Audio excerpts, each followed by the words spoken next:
Okay. So let's pull in Gohan into the chat. Gohan, no pronouns. how Gohan, are you? you there? Yes. How's it Hello. going?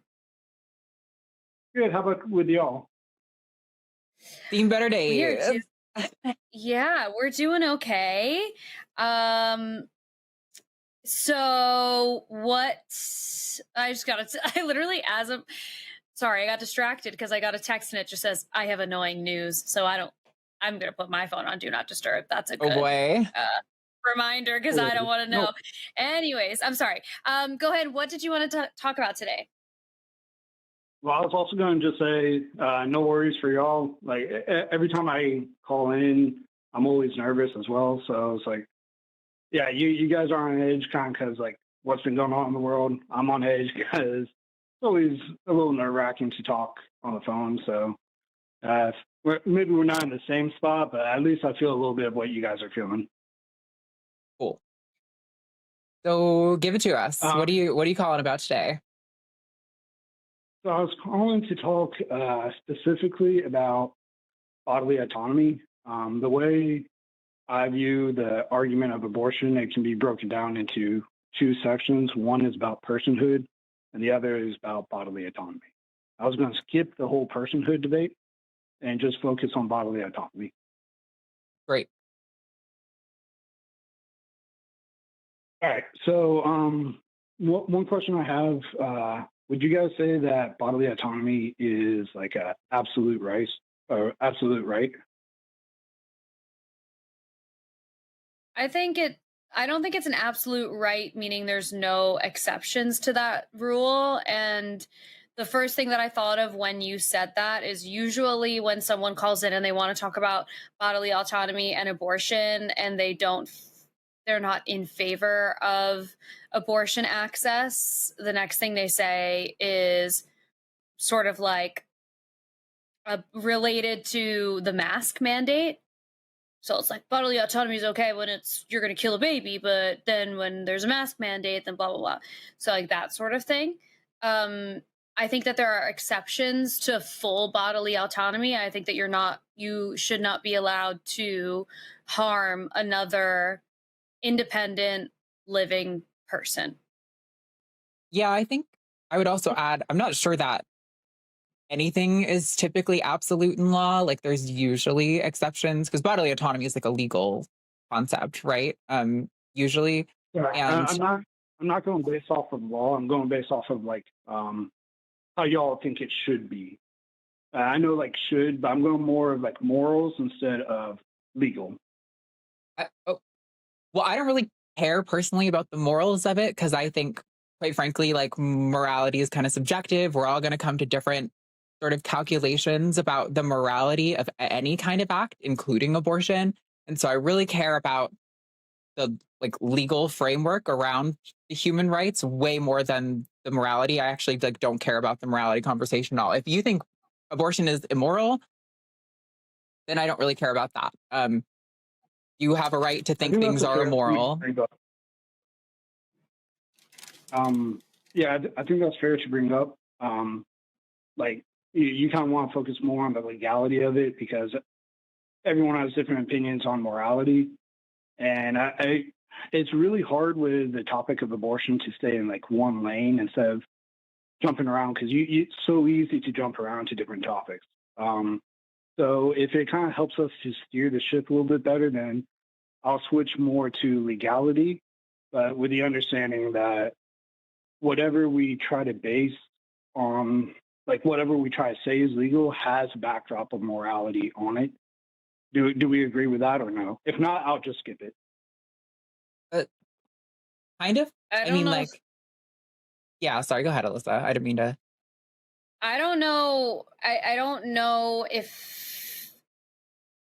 I think they're kind of implied, but I don't know if I can say that 100%.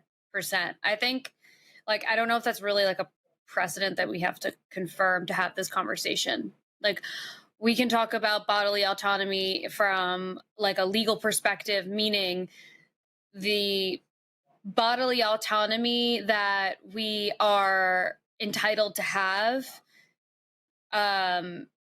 in terms of like what we are legally allowed to have, I don't really know that like morality needs to really, I don't know. I don't know how to explain what I'm trying to say. I think like legal No rights worries. and morality are they're not orthogonal, right? They're not like completely unrelated. Clearly, when we're Yeah. making laws and legislation, that's informed by some attempt to kind of police morality in some way. But I don't think it's fair to say that they're like completely overlapped or like one and the same or anything. That's kind of where I'd be coming from on that. Okay. Okay, that's fair.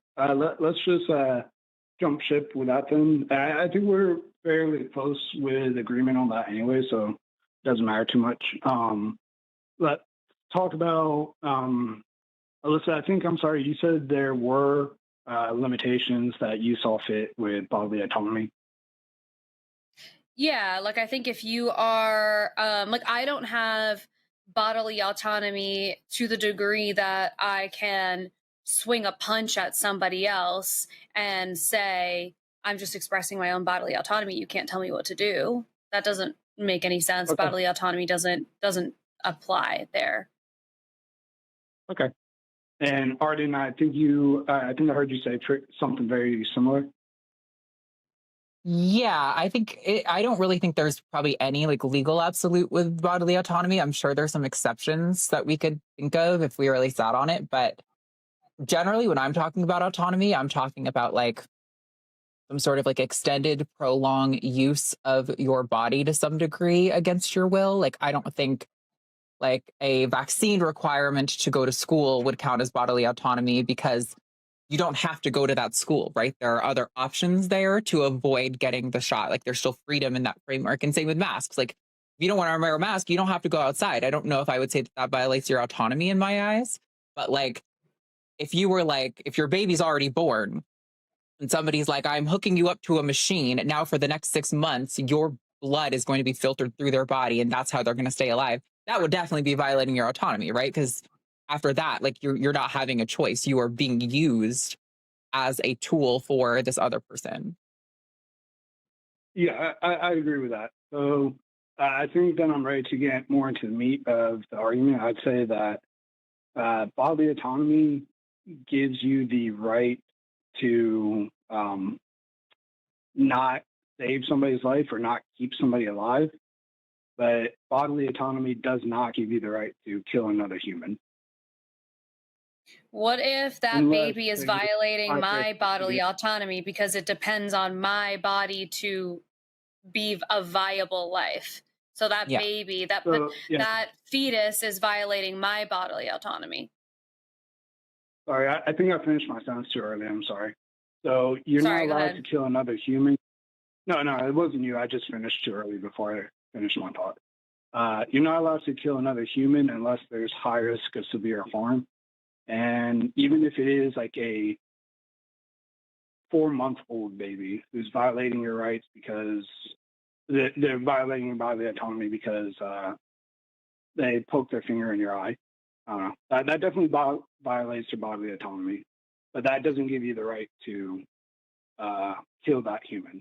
I wouldn't say poking your eye violates your bodily autonomy. It violates your personal space. It hurts, but it's Yeah, not that's like bodily autonomy. that's That not is bodily autonomy. that's not how I described bodily autonomy. So if that violates It is. your Like framework of bodily autonomy, then I guess that does, but that's not what I'm talking about when I'm talking about bodily autonomy. So how I would feel that like not be bodily I want autonomy? to get go ahead. I want to get to the point about how you're relating this to abortion because Uh, we've been on this call for like 9 minutes and I feel like I want to get to like the meat of what we're talking about here okay. instead of the hypotheticals about. Yeah, I don't have too long with this call, so I agree with you. But that is pretty much the meat of it. You're not allowed to kill somebody based off your bodily autonomy unless there's high risk of severe harm. And abortion, pregnancy always brings a risk of harm, a very high risk of harm, but it's a very low risk of severe harm. So it doesn't qualify you to kill another human unless it does get You into are that threshold of this is severely dangerous. You have the right to use lethal force in self-defense. But if it's like the vast majority of pregnancies, it is not severely dangerous, and you don't have the right to use lethal force in self-defense. So what makes you qualified to determine whether another person's pregnancy is severely what was the phrase you used? Severely harmful to a person. Harmful. And yes, what makes you the authority, and what makes governors and the government an authority in what is severely harmful? Because you're also talking about the psychological harm, the harm that having a baby does to a family or a person who is not ready for it, who cannot afford it. Like there's a lot of degrees to severe harm, and at the root of it, and what really just drives me fucking crazy, is we don't trust the decision making of women ever. There always has to be someone else involved to be able to make that decision. Why in the world would anyone else be able to decide what I get to do with my body? It's not your fucking business. And it's very often that the same people who are pro-life, which I can't even, pro-forced birth, like, I don't know. Pro-life is like the dumbest phrase I've ever heard in my life. It's forced birth. If you are pro-forced birth, you care so much about this baby until it's born. And then we don't want to give people universal health care. We don't want to give parents better daycare options or financial support. We want to, this is the same party that has that same behavior. So I don't buy for a fucking second that you care about this kid. I think that you want to intervene in the choices of women because you don't trust their decision making, which is unacceptable to me. So that's one part of it. The other part of it is 99% of the abortions that happen because of medical or health reasons. And they also happen well before that fetus could potentially live outside of its mother's body. So you want to talk about this thing causing severe harm or whatever, that fetus cannot exist without the mother. It depends fully on the mother. It's using her full bodily autonomy. So again, her choices don't matter, and you don't care. I specifically also, I remember last time I was talking to you, Gohan, you used a similar argument that was essentially like, if a father is holding his newborn infant, that's a violation of his bodily autonomy, and he should be able to just drop that baby on like the cold hard concrete. According to this argument, that's why I specifically defined bodily autonomy as like the prolonged use dependent upon your body, because holding the baby poking your eye, those things don't violate a prolonged dependent use on your body. You can put the baby down. You can pass the baby off. You can pull the baby's hand away from your eye. None of those things are violating your autonomy in any way. So really quickly, I'll try respond to two things in there. There's a lot. One for Arden. I'm not sure, but I think this might be my first time speaking to you. I might have spoken to you before, like on the whole. I might have produced the show. I don't know. It doesn't matter. Yeah, no worries. Yeah. So I'll just try to respond to both really quick. But as far as like your definition of violating bodily autonomy, it has to be prolonged. I really don't think you believe that, because if like somebody violates a woman's bodily autonomy just for a second, does that make it okay? No, rape is still rape. The prolonged use depending on their body. Depending on their body, right? It doesn't matter how long you violate it. A violation of bodily autonomy. Fair criticism. Fair criticism. Let's throw that out then. Throw out the time frame. It's the dependent upon your body part that I'm concerned about. Fair criticism. Throw it out. The dependent part, right? Still means that your concern, your criticism, doesn't cross my threshold of bodily autonomy. Poking your eye, being forced to hold the baby, doesn't violate your bodily autonomy. Anyway. Because it's not dependent? Correct. Okay. So if a baby is dependent on you to hold them up, how does that not qualify for dependence? Isn't dependent on your physical body to hold them up. You might have to prop them up, They but you can also literally set a anywhere. pillow behind them. You can also set anything behind them. Or you can be an evil person and let that baby fall and have their head crash against the pavement. That's not violating your bodily But either way, autonomy. Go ahead. either I have way, a I'd have to question use about my the bodily body. autonomy. Go ahead. I have a question. So, and I've asked this of other callers who have this similar conversation with us, because after a while, we really get into the weeds of all of these really like insane Yeah, things that have that's like, fair. why are we talking about? So, my question to you is, at what point does the bodily autonomy of a woman who has a life and a job and friends and a place to live, hopefully, like, at what point does her bodily autonomy not matter in favor of a fetus who could not survive without her body providing providing it life and a place to grow? At what point does the bodily autonomy shift and now it's the woman's life doesn't matter anymore? I think And her that's a fair choices don't question. matter. This is a fair question. I think it gets into the response I was going to give to you. I said there was two responses I want to give. I gave Arden one, and now I want to give you one. One thing I was going to say was, as far as my rule of you can't kill a human unless there's high risk of severe harm, and you brought it back to a fetus. It's not just applied to a fetus; it's applied to all humans. So it doesn't matter if it's a 5-day-old or 5-year-old, a 50-year-old human. But this is something that cannot survive. This is something that cannot survive. It's not fully developed. You're switching now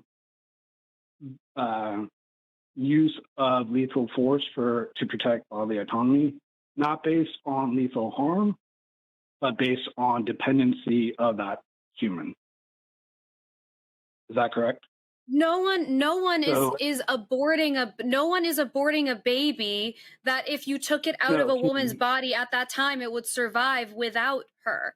That's not killing. That's not real. That doesn't happen. It's not just so I'm not so the life dependency part is an essential part.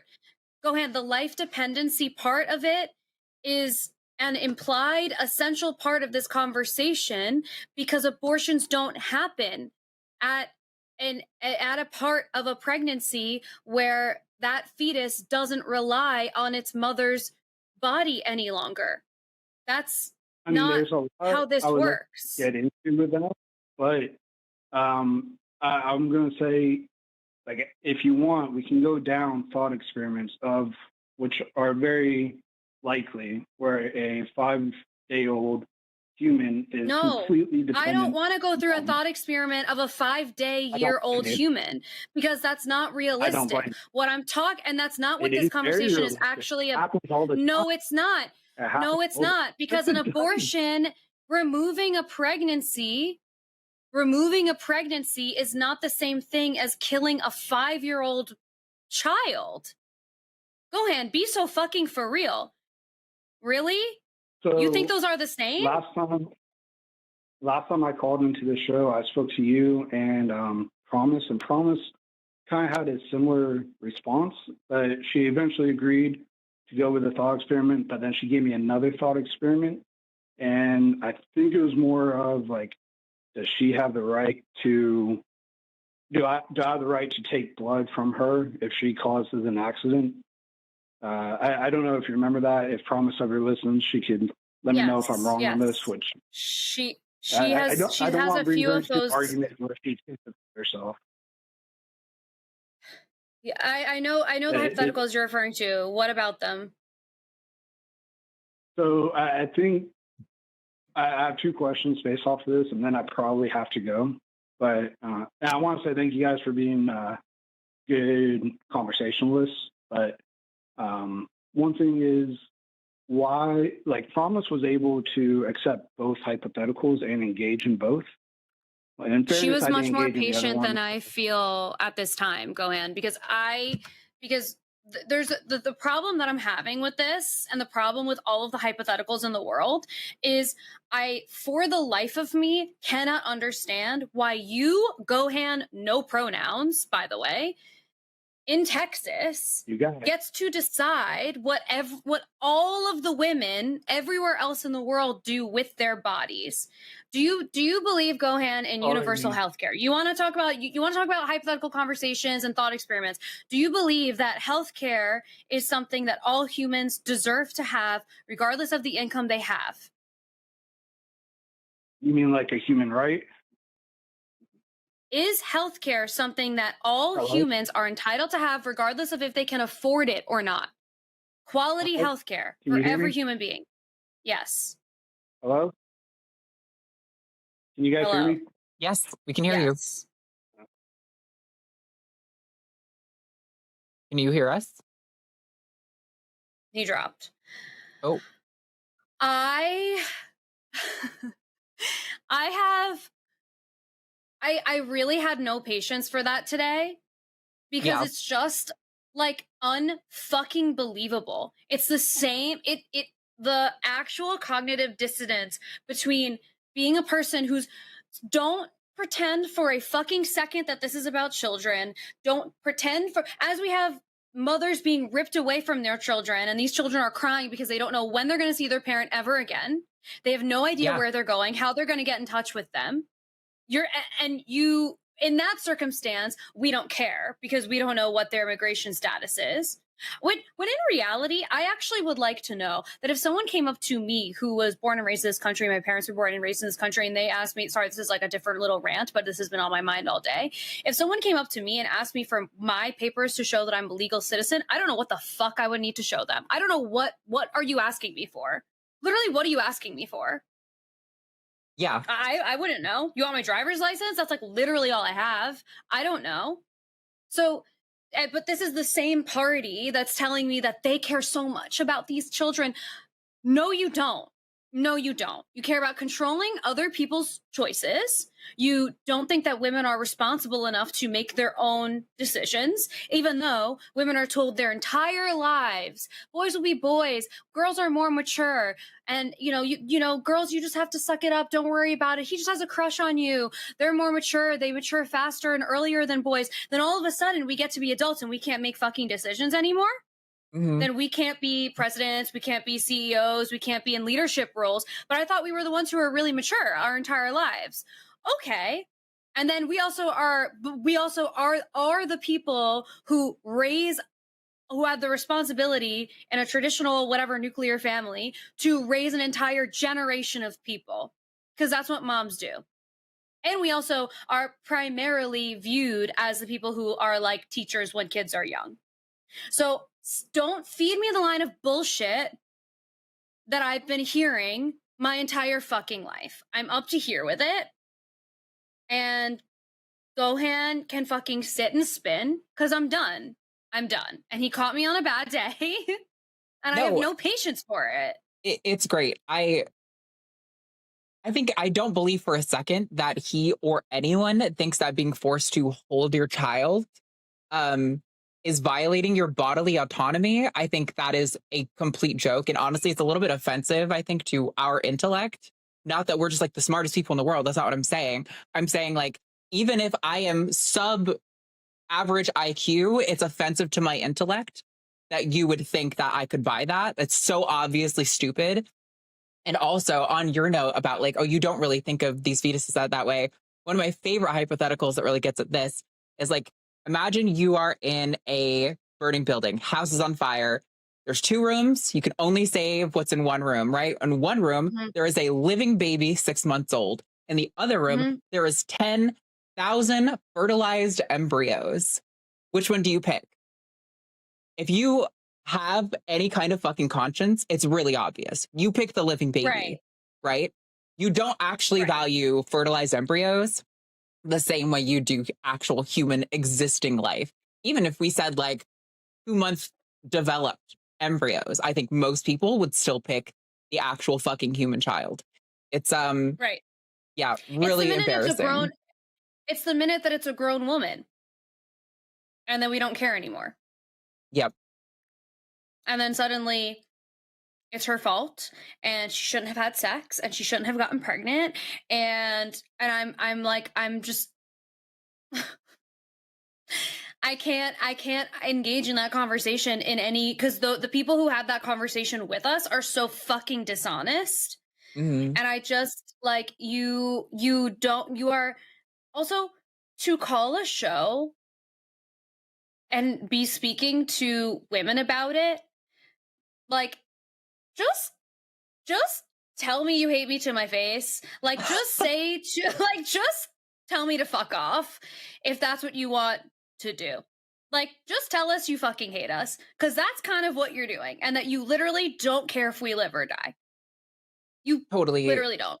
I have more respect for, I felt this way about like Christians my whole life too. Although now I feel like I have more of a longing for progressive Christians because times are dire, but like where I have more respect for people who are more honest about their beliefs, even if it's truly awful, than if they're like going to try to bury the lead. Like, yeah, you see like on like dating shows and stuff, like a bunch of clips have gone viral recently of like these men who will like go on this dating show and they'll like keep their politics hidden most of the time. And then when it finally comes out at the end, they have to admit that they're like a fucking Yeah. misogynist. And then people are like, oh, okay, well, I'm done. And then it's like everyone's like, oh my God, you're being so dramatic. And it's like, yeah, no, just fucking own what you believe. Like, Just own what you believe.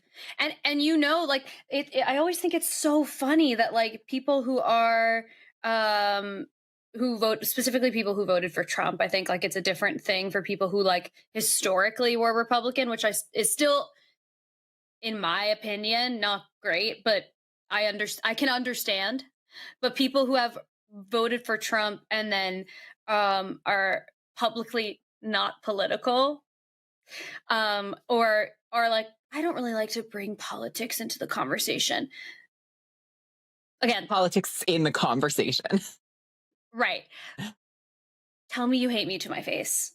Like, just tell me to fuck off. Like, tell me you literally don't care if I live or die, because that's what you're doing. And I don't know any person who is like liberal in any sense, like someone who didn't vote for Trump or like is against Trump. I don't know anyone who wouldn't share that. Yeah. It's only people who voted for him who are like ashamed, and they fucking should be. Yeah.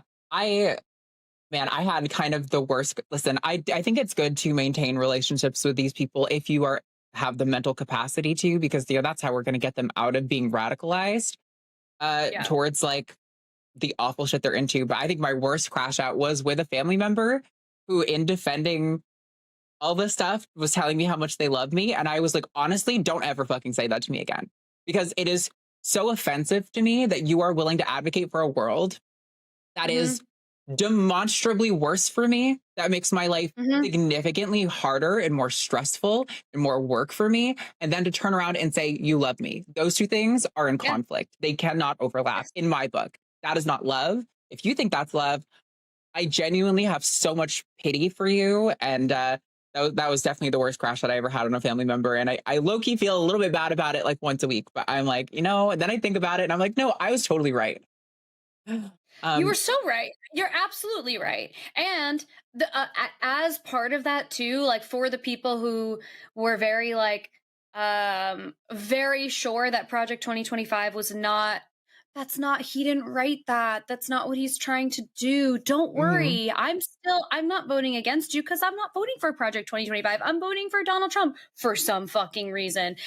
And now here we are, and we are 5 months into his presidency, and we've seen him checking off all of these fucking things on the list of Project 2025. Again, fuck you.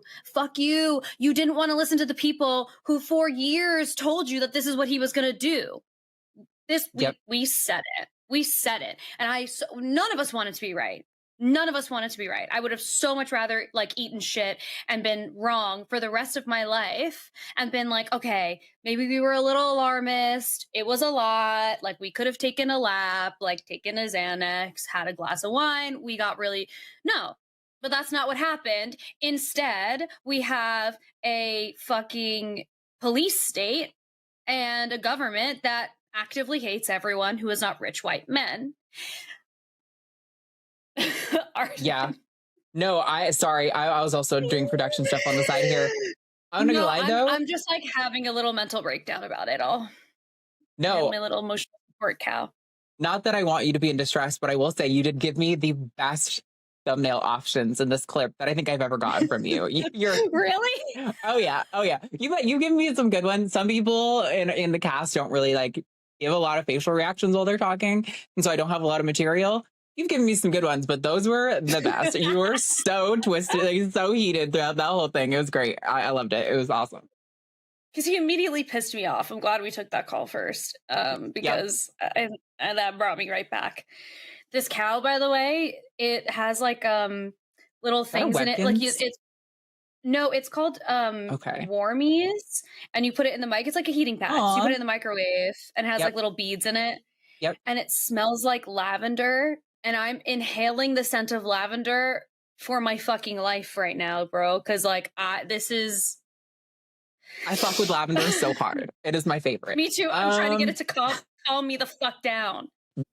Hey, this is your reminder to like this video and subscribe to my YouTube channel, because I will continue to post clips like this from the wonderful shows that I get to do on the line, but there will also be some other fun content that will be on this channel at some point. So it means a lot to me for you to be here and to watch this video on this channel, but please make sure that you are also watching the full show and our clips and all of the other wonderful shows that we have on the Line's YouTube channel. It will be linked in the description below. If you are in the mood to anger your weird uncle that you see only on holidays or random people in the mall, you can also check out my merch, which will be linked in my shop, which should be below or somewhere on my profile. If you love the work that we do at The Line, please go to patreon.com/calltheline and you can become one of our wonderful patrons. We love them so much, and we get to make bonus content together and have some other really fun perks. So thank you again for being here. I appreciate it more than you know, and I'll see you in the next one.